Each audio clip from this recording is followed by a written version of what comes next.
ప్రస్తుతం దేశ రాజకీయాల మీద, భారతదేశంలో దళితుల సమస్యల మీద, వారి పట్ల ప్రభుత్వాలు, కేంద్ర రాష్ట్ర ప్రభుత్వాలు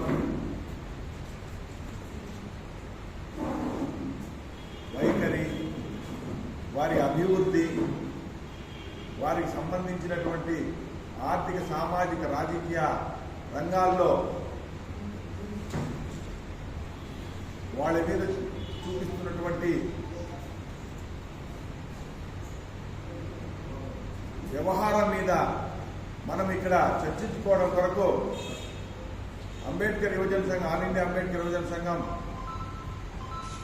జిల్లా అధ్యక్షుడు ఆధ్వర్యంలో పట్టణ అధ్యక్షుడు అధ్యక్షతన మనం ఇక్కడ రావడం జరిగింది. అందరం కూడా వారి వారి అభిప్రాయాలు కూడా తెలపడం జరిగింది.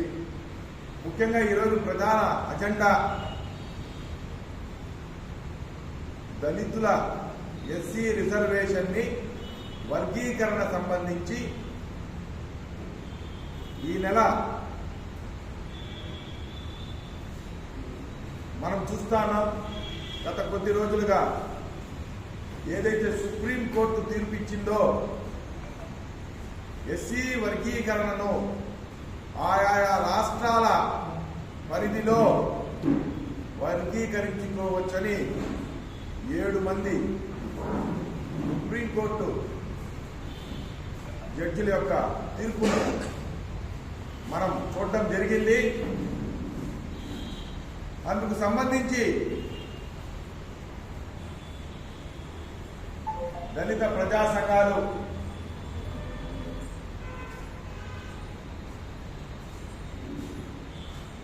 కొన్ని అభ్యుదయ సంఘాలు వర్గీకరణ సమంజసం కాదు అని చెప్పడం,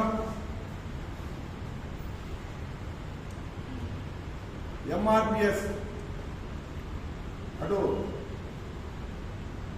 కృష్ణ గారి ఆయన నాయకత్వంలో వాళ్ళు వర్గీకరణ ద్వారా మాత్రమే ఈ దేశంలో, ఈ రాష్ట్రంలో ఏదైతే వెనకబడిన ఎస్సీ కులాలు అభివృద్ధి చెందుతాయి విద్యా ఉద్యోగాల్లో అని చెప్పడం మనం రోజు చూస్తూనే ఉన్నాం.